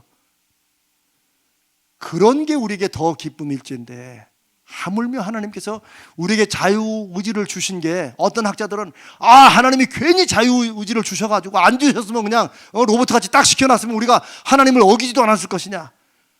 야 진짜 참 무식한 얘기 하는 거죠. 실제 그런 사람들 많아요. 안 믿는 분들 선악과 얘기하면 그런 얘기 하죠. 하나님이 왜 선악과를 처음부터 만들어가지고 그걸 따먹게 하고 왜 그걸 따먹은 다음에 죄라고 해가지고 막 쫓아내고 왜 그러시냐는 거야. 자기는 제법 아는 것처럼 막 하지만 그때는 그 얘기 딱 하세요. 요 얘기 방금. 아이고 그러면 평생 50 넘은 자식한테 옆구리 찔러 돈 보내주고 한번 카네이션 받아봐. 하나님이 우리를 얼마나 사랑하시고 하나님이 받고 싶어 하시는 사랑, 하나님이 사랑을 주시면서 네가 이제는 자원해서 내가 너를 막 겁주고 눌러서도 아니고 하나님이 하지 마.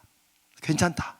그냥 네가 잘 사는 것으로 충분하다고 해도 그래도 지 힘을 다해가지고 뭔가 하나님 앞에 이 어려운 환경 중에도 그래도 예배하려고 하고 그래도 헌금하려고 하고 그래도 말씀 읽으려고 하고 이런 게 하나님을 기쁘시게 하는 거지. 막 안 하면 막 하나님이 벌레시고 막 귀재 막 끌려가지고 이런 신앙은 성숙한 신앙이 아니라는 거예요. 하나님을 두기를 싫어하고 하나님을 인생에서 빼기를 원하는 사람들의 인생의 결과가 그런데, 그러면 빨리 돌아와야 되는데 사람은 자꾸 그러면 그럴수록 하나님께 돌아올 생각은 안 하고 자꾸 다른 사람들과 함께 어차피 하나님 없이 한 번 더 이렇게 함으로써 자신의 양심을 잠재우는 쪽으로만 간다. 인류 역사에도 하나님을 빼놓고 자기들의 이성과 자기들의 이런 것만으로 충분히 소위 유토피아, 이상사회를 건설할 수 있다고 하는, 이게 굉장히 1900년대 계몽주의에 엄청 강력했습니다. 그 핵심 선두가 바로 독일이에요. 독일은 관념론 철학, 관념론 발음이,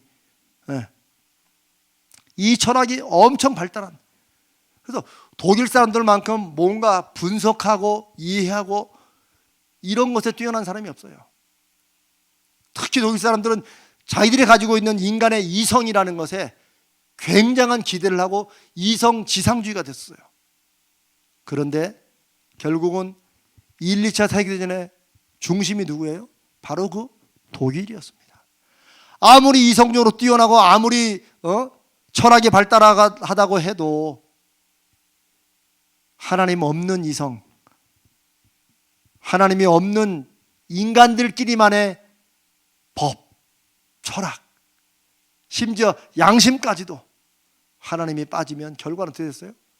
심지어 2차 대전에 유대인들을 600만씩이나 아리안 계통의, 아리안 혈통의 우성을 더 세계에 퍼뜨리고 아주 열등하고 인류 사회에 이 고난을 가져온다고 해서 유대인들을 다 가스실로 보내서 죽인 거 아닙니까?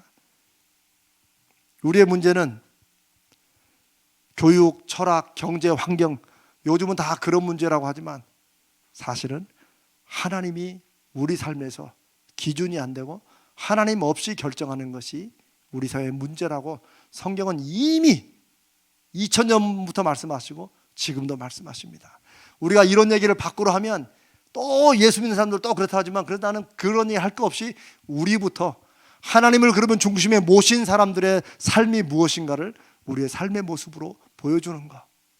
내가 이걸 함으로써 뭔가 생겨서 하는 것이 아니고 내가 하나님의 자녀이기 때문에, 내가 하나님의 사람이기 때문에 그냥 하는 이런 것의 강력함과 열매가 어떤 것인지를 보여주는 것.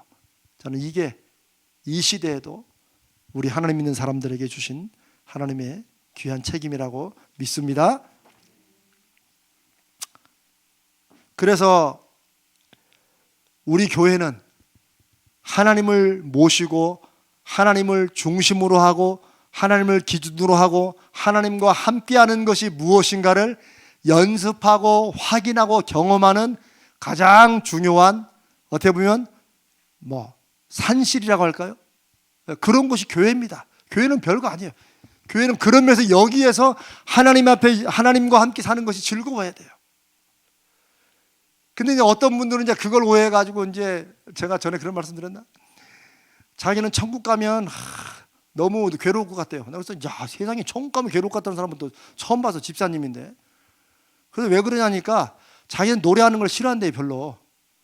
근데 성경 보니까 천국 가면 다 흰 옷 입고 하나님을 맨날 찬양한다고 그러니까 선생님 어떻게 영원토록 노래만 부르냐는 거야. 그래서 내가 참 성경을 읽어도 참 이렇게 묘하게 읽는다. 어떤 분은 또 어떻게 흰 옷만 입고 지루해서 어떻게 입냐는 거야. 참 별 쓸데없는 걸 다. 근데 참 하나님께서 그것도 내버려 두셔도. 그러나 천국은 사람들이 하나님께서 주신 천국에 대한 환상이나 이상을 인간의 경험 속에서 풀어 쓴 것이지, 천국에 가면 맨날 흰 옷만 입고 막 긴 거 입고 맨날 노래만 하는, 찬양에 대한 오해가 노래만 한다는 거예요. 아닙니다. 좀 말은 이상하지만 찬양은 노래만이 아니고, 여러분 저기 저 북쪽이나 왜 북한 보면 이렇게 막 박수 치잖아요. 계속 그 사람들 억지로 하는 거지만, 찬양은 누군가 찬양받을 대상에 대한 인정이에요. 그리고 감사해요. 정말 쉽게 말하면 우리 이제 전사님들이 또 오늘도 또 저 어디 멀리 수세까지 갔다 와서 또 선물을 배달하고 왔대요. 또 가서 어린이날 선물을 잘했어요. 감사합니다. 그런데 그 선물을 받은 아이가 전사님 고맙습니다. 또 그 부모들도 세상에 전사님 뭐 이런 걸 여기까지 가지고 오세요. 그게 뭐예요? 그게 찬양이에요. 그분에 대한 내 감사, 내 진정한 마음의 표현, 이런 게 찬양이에요. 천국 가면 하나님 때문에 얼마나 좋은지 하나님을 찬양하지 않고는 견딜 수 없다는 말이 맨날 자 사부 맞춰. 저 어디 출신이야 왜 이렇게 음을 못 잡아. 이런 거 아니라니까요. 얼마나 하나님과 함께하는 게 좋은지 그냥 하나님 입만 열면 정말 내가 이곳에 오길 잘했지. 네, 그런 게 우리가 천국에서 부르게 될 찬양인 거예요. 아멘. 그러니까 여러분 안 그랬지만 쓸데없는 걱정을 안 하셔도 돼요. 나중에 우리가 이제 천국 공부할 때 이제 그런 얘기가 나옵니다. 근데 그러다 보니까 이게 교회 신앙생활이 그런 면에서 좀 잘 좀 이렇게 하나님을 배워가고 하나님을 중심으로 하는 삶이 뭐고 하나님 중심의 인간관계가 무엇인지 이런 걸 배우고 연습해야 되는데 사실은 이제 세상이 좀 이렇게 하여튼 이상하게 좀 바뀌어오면서 교회 생활도 많이 바뀌었어요, 사실은. 그래서 뭐 헌신, 순종, 저는 뭐 제일 많이 쓰는 게 순종이라는 단어죠. 저는 제 삶이 그래서 그래요. 근데 이거 싫어하고 또 기도도 별로 그냥 뭐 그런데 우리는 이제 그 반대로 가죠. 어쨌거나 여러분 이재명 목사를 그런 면에서는 잘못 만나신 거야. 순종 얘기를 제일 많이 하고 또 기도 많이 하고 어느 교회들에서는요, 난 정말 실제 그런 교회를 봤다가 여선교회에서 이제 우리도 왜 11월쯤에 왜 그 오병에서 김장 하잖아요. 여선교회에서 한 번씩 모일 때가 있대요. 그런데 벌써 제가 이 얘기를 20년 전쯤에 들은 얘기예요, 벌써. 그러니까 지금은 그런 게 많겠죠. 여선교회에서 김장을 하는데 많은 분들이 자기들이 안 오고 자기 집 가정부들을 보낸대요. 그런 얘기 들으셨어요? 처음 들었어요? 그러니까 좋은 교회야. 그런 물결들이 안 들어오니까. 근데 이건 실제 있는 일입니다. 실제 있는 일. 근데 그분들은 아주 그 이유가 당당해요, 장로님. 당당해. 왜? 아니요, 제 교회에서 일손이 필요하니까 저는 바빠서 못 가고. 그러더니 나도 성의를 보이기 위해서 우리 가정부를 이렇게 우리 집에서 일하시는 분을 보내고. 그러니까 참 좀 때로는 헷갈리겠어요. 이게 봉사가 또 아니라고 할 수도 없고 봉사라고 할 수도 없고. 그러나 봉사입니까? 아닙니까? 아닙니다. 당연히 아니죠. 왜 봉사가 아니겠어요? 하나님이 옆구리 찔러 절 받는 걸 그렇게도 싫어하시는데 자기가 못하면 말지 뭘 돈 주고 사가지고 사람을 보내고 그리고 자기가 한 것처럼. 그럼 그 사람이 복을 받아야지. 어떨 때는 하나님이 이렇게 그럴 때 봉사로 하나님이 그 사람에게 복을 주시면 좋겠어. 그러면 그 사람 안 보내지. 자기가 가지. 그러나 그건 뭐 제 생각이고 우리의 모든 문제는 하나님을 인정하기를 싫어하고 하나님을 우리 삶에 두기를 싫어할 때 생기는 문제다. 이렇게 간단하게 얘기하지만 이건 우리가 계속해서 우리 삶을 돌아보면서 우리가 또 생각해보고 또 확인해야 될 그런 것이라고 생각을 합니다.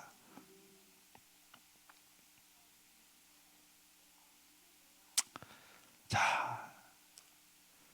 하나님께서는 이런 일들이 계속 반복되고 문제가 되는 것, 그 죄로 인해서 문제가 되는 걸 아시고 이사야를 통해서 예언하신 거예요. 그분이 오신다. 뭘 해결하기 위해서? 바로 그 죄의 문제를. 결국은 그 죄가 속에 있기 때문에 이렇게 삐져나가고 여기 잡으면 이쪽 삐져나가고. 여러분 왜 물풍선 물에다 풍선 넣고 꽉 쥐면 손에 이게 쏙 들어가야 되는데 아니죠? 손가락 좀만 틈만 있으면 빡 삐져나오죠. 딱 그거야. 하나님께서는 그 죄 문제를 온전히 해결해 주시기 위해서 이미 저 창세기 3장 15절서부터 여자의 후손, 여자의 자손, 여자의 후손 그리고 이사야, 에스겔 수없이 많은 선지자를 통해서 결국 하나님이 하나님과의 관계를 새롭게 하기 위해서 뭐가 해결돼야 돼요? 죄 문제. 왜? 하나님과 우리 사이에 죄가 가로막아서 이게 막혀 있으니까 말씀도 전달이 안 되고 응답도 전달이 안 되고 축복도 전달이 안 되니까 이 죄 문제. 그런데 이 죄에 빠진 사람들은 빨리 죄를 없앨 생각 안 하고 사람들 더 불러와서 같이 지으면 이건 죄가 안 돼 라고 하는 이런 쪽에 돌아가니까 하나님께서 죄의 근본적인 문제를 해결하시도록 누군가를 보내겠다. 그분이 누구예요? 예수 그리스도. 그래서 이사야 53장 6절 한번 봅니다. 그 오실 분에 대한 예언이 여기에 기록되어 있습니다. 여러분이 잘 아시는 말씀이에요. 이사야서에서 제일 많이 인용되고 많이 읽는 말씀이에요. 바로 고난받는 종, 고난받는 메시아에 대한 예언이에요.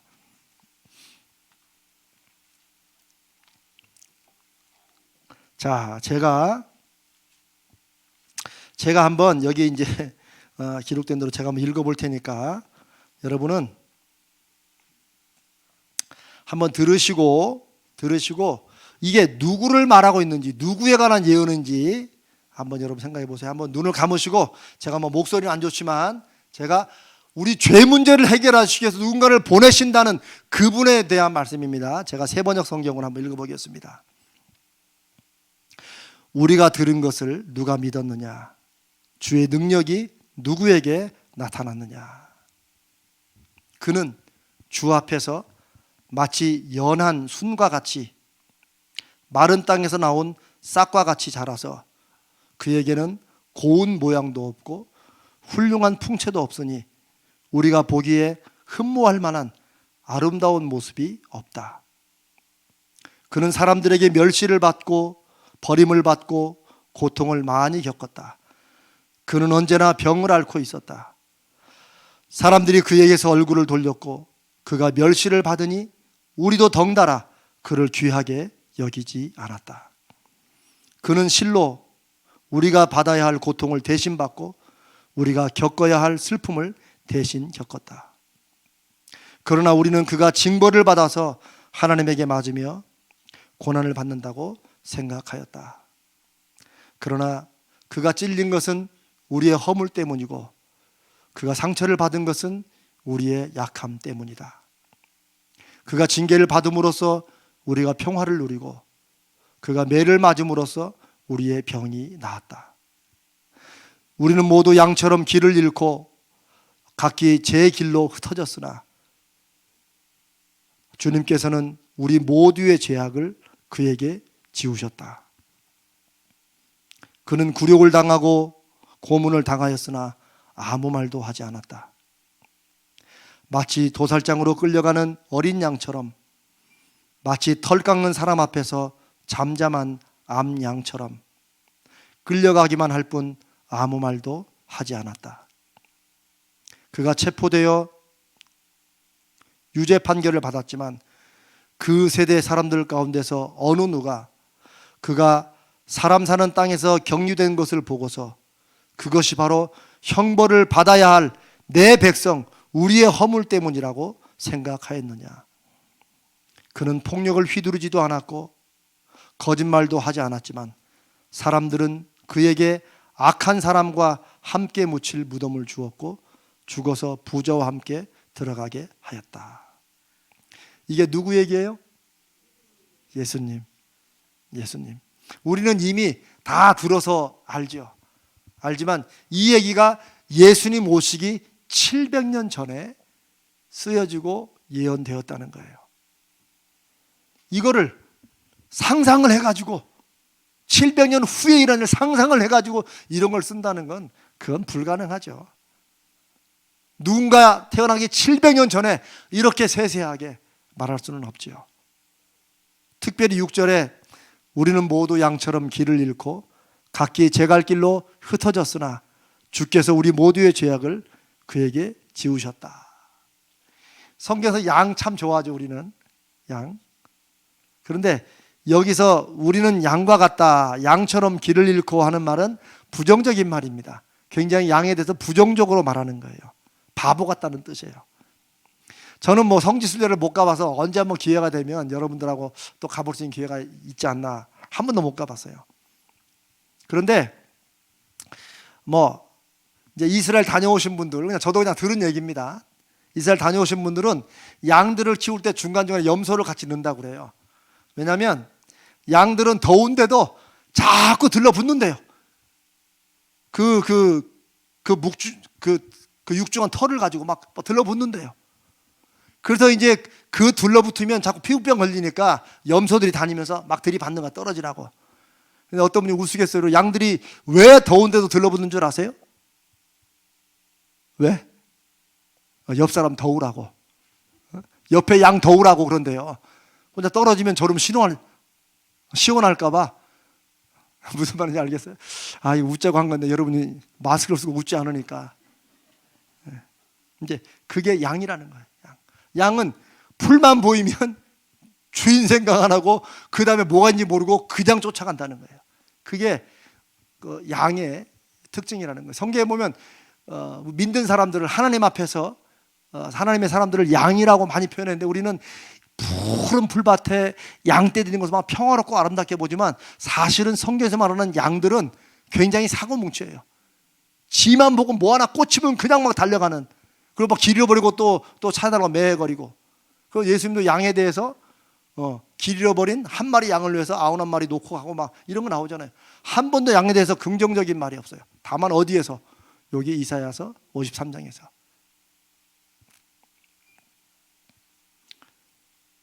우리가 바로 이 양과 같다. 목자의 심정도 모르고 하나님의 마음도 모르고 우리 하고 싶은 대로 하고 산다. 여기 보면 그분이 우리의 죄를 다 담당하셨다고 말하는데, 우리 죄를 위해 돌아가신 예수님이 기독교 우리 신앙의 핵심이기도 하면서 사실은 좀 오래 지나면은 좀 잘 그 감동이나 이런 게 잊혀지기도 하죠. 이제 이 한 얘기 이해만 해드리고 제가 오늘 순서를 마치겠습니다. 저도 이것도 이제 강의 교재에 있는 얘기라서 제가 이건 실제 어디서 책에서 읽었거나 경험한 얘기 아니기 때문에, 그러나 보니까 미국 샌프란시스코에서 1910년대에 실제 일어난 실화라고 합니다. 사실 중국 사람들의 이민 역사는 미국 이민 역사가 굉장히 깁니다. 우리보다도. 우리는 1900년대 초에 사탕수수밭 하와이로 갔지만 중국 사람들은 사실 뉴욕에 지하철을 건설한 사람들이 중국 사람들이에요. 그래서 뉴욕 지하철을 타고 가다 보면 거기에 이렇게 막 문양들이 되어 있고 한문같이 되어 있는데, 그게 왜 그러냐면 중국 사람들이 그걸 지어서 그래요. 사실은. 그래서 중국 사람들에게 차이나타운이라는 자기들만의 할 수 있는 그 타운을 하나 떼주기도 했지만, 원래 그 사람들 노동자로 그쪽에 데리고 와서 그쪽에 살게 한 거예요. 그분들은 아내나 여자들은 안 데리고 남자만 데리고 왔어요. 왜? 일만 시켜 먹으려고. 그리고 나중에 이 공사를 다 마치면은 이제 본국에서 이제 아내나 여자들 데리고 올 수 있다 이렇게 했는데, 중간에 약속도 많이 어기고 그런 게 미국 역사상 많았습니다. 그때 당시에 일어난 얘기예요. 1910년 샌프란시스코에 중국인 쌍둥이 형제가 있었답니다. 근데 형은 좀 바른 생활 사나이처럼 살았는데, 동생은 좀 속된 말로 좀 개망나니, 이렇게 도구 망나니 같이 살았답니다. 이 동네 노름을 엄청 좋아했대요. 도박에 빠져가지고 돈을 개 많이 잃고, 또 돈이 없으면 그럼 어떻게 해야 돼요? 집에 가서 빈대떡이나 부쳐 먹든지 그래 해야 되는데, 이 노름하는 사람들 돈이 없으면 빌려요. 항상 빌려. 그것도 꼭 갚는다고, 금방 갚겠다고. 근데 누구한테 빌려요? 빌려서는 안 될 사람들한테까지도 돈을 빌려요. 이제 목숨을 담보라고 빌리는 거죠. 그래, 이 사람이 막 돈을 여기서 빌려가지고 했는데 이게 사기 도박에 걸린 거지 대부분. 그래 나중에 이제 얘가 소위 속았다고 생각해가지고, 결국 쥐가 도박해서 이런 건데 속았다고 생각해가지고 싸움이 붙어가지고, 이게 어떻게 하다가 그냥 얘가 흥분해가지고 권총을 뽑아가지고 상대를 죽였어요. 그리고 집으로 도망가서 이제 옷을 이제 갈아입고 숨어 있었던 거죠. 근데 형이 직장 갔다 돌아와 보니까 동생은 안 보이는데, 동생의 피 묻은 옷이 거기 놓여 있는 걸 보고 뭔가 큰 사고를 친 것을 형이 알았답니다. 형이 자기 동생 옷을, 자기 옷을 벗고 자기 동생 옷을 입고 그 거실에 앉아 있었다는 거예요. 왜 그랬겠어요? 이미 여러분 짐작하실 겁니다. 그리고 아니나 다를까 경찰이 와서 동양 사람이고 쌍둥이고 그러니까 얼마나 똑같겠어요. 1910년대. 그러니까 이 형을 체포해 간 거죠. 근데 형이 재판에서 아무 말도 안 한 거예요. 묵비권으로 모든 걸 다 받아들이고. 뭐 증인도 많죠. 딱 그 사람이니까, 쌍둥이니까. 그래서 사형 선고를 받고 교수형으로 죽게 되었습니다. 아무리 동생이 개망난이라도 자기 형이 자기 때문에 대신 죽었는데 도저히 자기가 양심상 견딜 수가 없고 너무 힘들어서 나중에 경찰에 가서 자수를 했답니다. 실은 너희들이 죽인 게, 자수한 게 실은 형이다. 그걸 한 사람은 나다. 진짜 범인을 잡았는데 이거 진짜 범인 어떻게 할 거예요? 이거 법적으로는 처벌이 안 됩니다. 왜? 이미 그 사건으로 죄를 지고 한 사람이 죽었기 때문에. 요즘에도 그런 일들이 좀 나오죠. 요즘에도 그런 일들이 있어요. 비슷한 일들이. 저는 기독교에서 예수님이 우리 죄를 대신 지시고 죽으셨다고 말할 때 이걸 굉장히 추상적으로 많이 이해를 해요. 추상적으로. 그러니까 이제 요즘에 죄인 막 싫어하니까 조금 있으면 예수님이 다 용서해 줬다고 하는 거야. 이걸 마치 그냥 교리적으로 그냥 기독교는 그런 걸 믿는 거야. 그냥 그렇게 이런 걸로 알지만 사실은 제가 여러 번 강조하지만 성경은, 하나님은 우리에 관해서나 우리 삶에 관해서나 우리 구원에 관해서 말씀하실 때 굉장히 우리가 쉽게 생각하는 것보다 훨씬 더 강하고 심각하고 현실적으로 얘기를 하세요. 오직했으면 우리의 죄를, 이거 죄 문제를 해결한다. 죄 문제를 해결하는 건 하나님께서 오히려 이거 하나님 팔이 짧아서 우리 신경 안 쓰는 거냐, 왜 하나님이 도움도 안 주시느냐. 아니 자기들 죄 때문에 안 되는 거를 하나님이 그걸 알려주시다가 어차피 저 인간을 통해서는 안 되니까 하나님이 그 관계를 푸시려고 누군가 대신 죽게 하실 분을 보내셨다는 거예요. 보내셨다는 거예요. 그리고 마치 이 쌍둥이 이 형제의 형처럼 동생 옷을 자기가 입고 자기가 아무 말도 없이 그냥 대신 죽은 거예요. 왜? 이렇게 죽고 나면 그 동생은 설령 죄가 판명된다 할지라도 죽지 않을 걸 알기 때문에.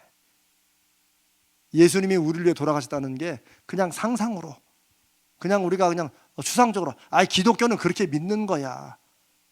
요즘은 오히려 그렇게 말하는 게 더 편한 세상일지도 모르겠습니다. 그러나 하나님의 사람들은 주님이 나를 위해 죽으셨다는 게 이 쌍둥이 형과 같은, 적어도 이 정도의 실제성, 저는 이런 것이 우리 가슴에서 살아있고 움직이고, 내가 무언가 하려고 하다가도 안 하는 이유가, 내가 안 하려고 버티다가도 하는 이유가 바로 나를 위해서, 죄 많은 나를 위해서, 나의 죄 때문에 아무 죄 없으신 그분이 내 죄의 옷을 입고 그분이 대신 죽으셨다는 그 이유, 그 주님 때문에 우리가 그렇게 하는 그런 저와 여러분 되시기를 간절히 바랍니다. 근데 이게 이제 나중에 보면 이게 우리의 또 힘이에요. 이게 우리가 계속 이 동생처럼 막 죄책감에 눌려 살고 그건 형이 바라는 게 아닐 거예요. 내가 네 인생을 내가 대신 줬으면 이제 형 목까지 우리가 다 잘 살아야 된다 이런 게 있잖아요. 예수님이 우리에게 원하시는 건 그거예요.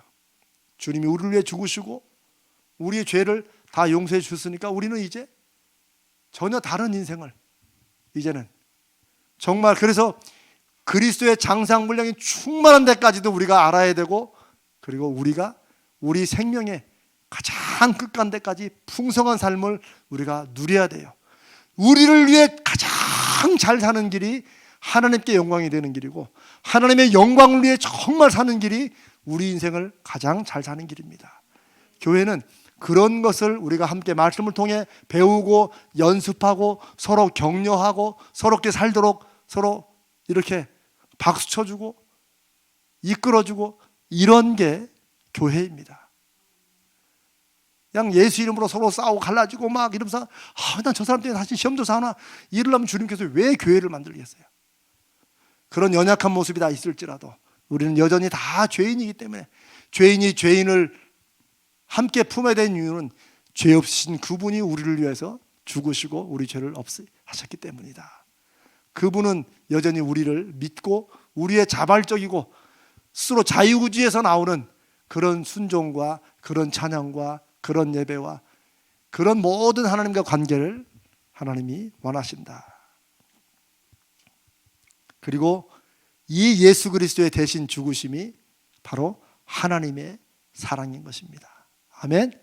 우리가 잘 아는 말씀, 제가 너무나도 많이 인용하는 말씀, 우리가 아직 죄인이었을 때 하나님께서 그리스도를 우리를 위하여 대신 죽게 하심으로 하나님이 우리를 얼마나 사랑하시는지 그 하나님의 사랑을 확증하셨다.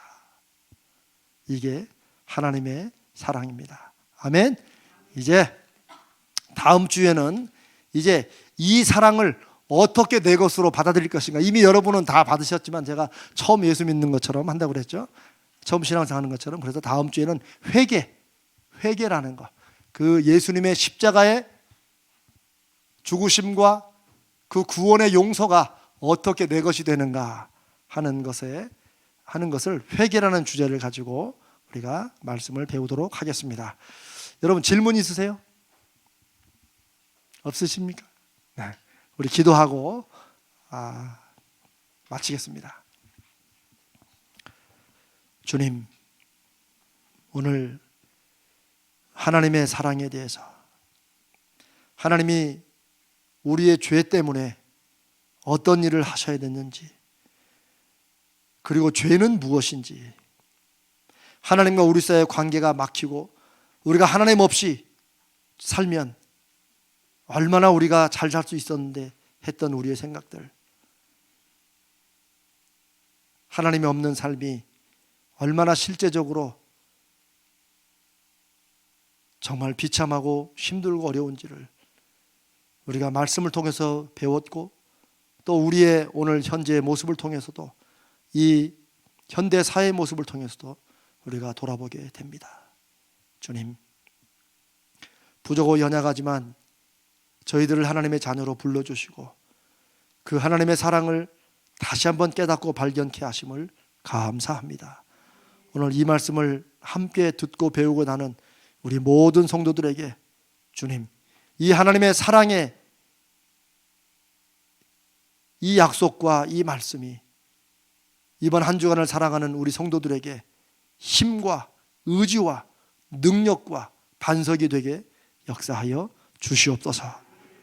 우리 주님 거룩하신 예수님의 이름으로 간절히 기도드리옵나이다. 아멘. 아멘. 여러분 고생했습니다. 마치겠습니다.